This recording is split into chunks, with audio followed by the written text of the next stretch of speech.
Raj TV நேயர்களுக்கு வணக்கம் and welcome to the show நடிகர் திலகம் சாவித்ரி. நம்ம நிகழ்ச்சியில் சாவித்ரி அவர்களுடைய திரை பயணத்தில் நடந்த பல சுவாரஸ்யமான விஷயங்களை பார்த்துட்ருக்கோம். இன்றைக்கி நிகழ்ச்சியிலும் உங்களுக்காகவே இன்னும் பல அற்புதமான விஷயங்கள்லாம் காத்துட்ருக்கு. வாங்க நம்ம நிகழ்ச்சிக்குள்ளே போகலாம்.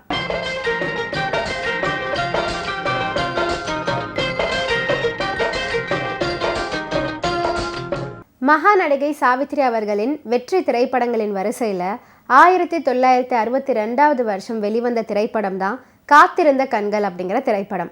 ததிநேனி பிரகாஷ் ராவ் அவர்களின் இயக்கத்தில் உருவான இந்த படத்தில் ஜெமினி கணேசன், சாவித்ரி, எம்.ஆர். ராதா, எஸ்.வி. ரங்காராவ், பண்டரிபாய், எஸ்.என். லக்ஷ்மி, ராகவன், பி.டி. சந்தானம், கரிகோல் ராஜு, பாலாஜி, கோபாலகிருஷ்ணன் என்று பல அற்புதமான நட்சத்திரங்கள்லாம் நடிச்சிருக்காங்க.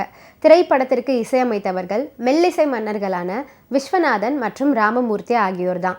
இந்த திரைப்படத்தில் ஜெமினி கணேசன் ஆங்கில மருத்துவராகவும் ஆயுர்வேத டாக்டராகவும் அவரும் 2 வேடத்தில் தோன்றுவார். முன்னாள் முதல்வர் ஜெயலலிதாவின் தாயாரும் ஜெமினி கணேஷுடன் நடிச்சிருக்காங்க. காத்திருந்த கண்கள், திருமணம் ஆகிய படங்களில் சந்தியாவும் ஜெமினி கணேஷுடன் இணைந்து நடிச்சிருக்காங்க. ஜெயலலிதாவின் தாயார் சந்தியா காத்திருந்த கண்கள் திரைப்படத்தில் திலகம் அப்படிங்கிற கதாபாத்திரத்திலையும், திருமணம் அப்படிங்கிற படத்தில் சந்தியா அப்படிங்கிற அவங்களுடைய சொந்த பேர் கொண்ட கதாபாத்திரத்திலையும் நடிச்சிருக்காங்க. காத்திருந்த கண்கள் திரைப்படத்தில் கேட்பவர்களின் மனதை உருக்கும் வகையில் அமைந்த ஒரு அற்புதமான சோக பாடல் தான் ஓடம் நதியினிலே என்று தொடங்கும் பாடல்.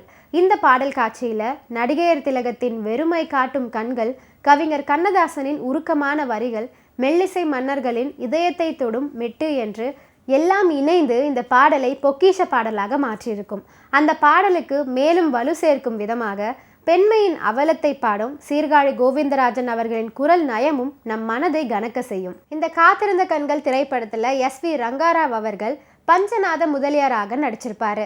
லலிதாவின் வளர்ப்பு தந்தையின் பாகத்தை ஏற்று ஆயுர்வேதத்தை ஆதரித்து அலோபதி முறையினால குணம் பெறுவதாக அவர் கேரக்டர் அமைஞ்சிருக்கும். காத்திருந்த கண்கள் திரைப்படத்தில் ஜெமினி கணேசனும் சாவித்ரியும் இடம்பெறும் காதல் காட்சிகள், கேள்விக்கு பதிலாக வரும் அழகான கவிஞரின் பாடல் வரிகள், சுசிலா PBS பின்னணி குரல்கள், இசையமைப்பு அருமையாக அமைஞ்சிருக்கும். அதைவிட ஜெமினி சாவித்ரியுடைய நடிப்பு ரொம்ப அற்புதமாகவே அமைஞ்சிருக்கும். காதலின் பரவசத்தை பாடும் காதல் கீதம் தான் அது. பியானோ இசை தாளத்தில் நம்மை இனிய கற்பனை உலகிற்குள் அழைத்து செல்லும் மெல்லிசை மன்னர்கள். அதற்கு ஈடு இல்லா குரல் இனிமையை தந்த சுசிலா அவர்கள், PB ஸ்ரீனிவாஸ். நம் உணர்வில் புகுந்துவிடும் காதல் நயம், நாணல் காற்றில் சாய்ந்தாடும், காதலில் நாணம் சாய்ந்தாடும், மழைக்காக வானை மேகம் மூடும், திருமணத்திற்கு முன் மனதை மோகம் மூடும், இப்படி அழகான கவிஞரின் வரிகள். மகிழ்ச்சியின் ஊற்றாக இரட்டை ஜடை ரிப்பன் என்ற எளிய ஒப்பனையில் ஆடி ஓடி வரும் சாவித்ரி அவர்கள், கூடவே காதல் மன்னன். ஏரி படகுல தண்ணீரை வாரி தெளிக்கும் அந்த நளினம் அழகோ அழகு அப்படின்னு தான் சொல்லணும். அந்த பாடல் தான் காற்று வந்தால் தலை சாயும் நாணல் என்று தொடங்கும் பாடல். கண்ணதாசன் பாடல் வரிகளை எழுதிய போது ஸ்டேட்மெண்ட் பாணியில் தான் எழுதினாராம். அதாவது காற்று வந்தால் தலை சாயும் நாணல் என்று நாயகன் பாட, காதல் வந்தால் தலை சாயும் நாணம் என்று நாயகி பாடுவார். ஆனால் MSV ஒரு சின்ன திருத்தம் செய்தாராம். இதை கேள்வி பதில் பாணியில் அமைச்சாராம்.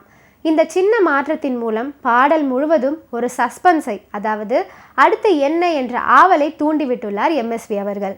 இந்த ஆவலை அதிகரிக்கும் வகையில் கடிகார பெண்டுலம் போல மெல்ல ஆனால் ஒரே தளத்தில் ஊசலாடும் இசைபாவத்தை கொடுத்திருப்பாரு MSV அவர்கள். இன்னைக்கு நடிகர் திலகம் சாவித்ரி நிகழ்ச்சியில் பல சுவாரஸ்யமான விஷயங்கள்லாம் நான் சொன்னேன். இதெல்லாம் கேட்டு ரசிச்சிருப்பீங்கன்னு நினைக்கிறேன். இந்த நிகழ்ச்சியை தொடர்ந்து பாருங்கள். நன்றி, வணக்கம்.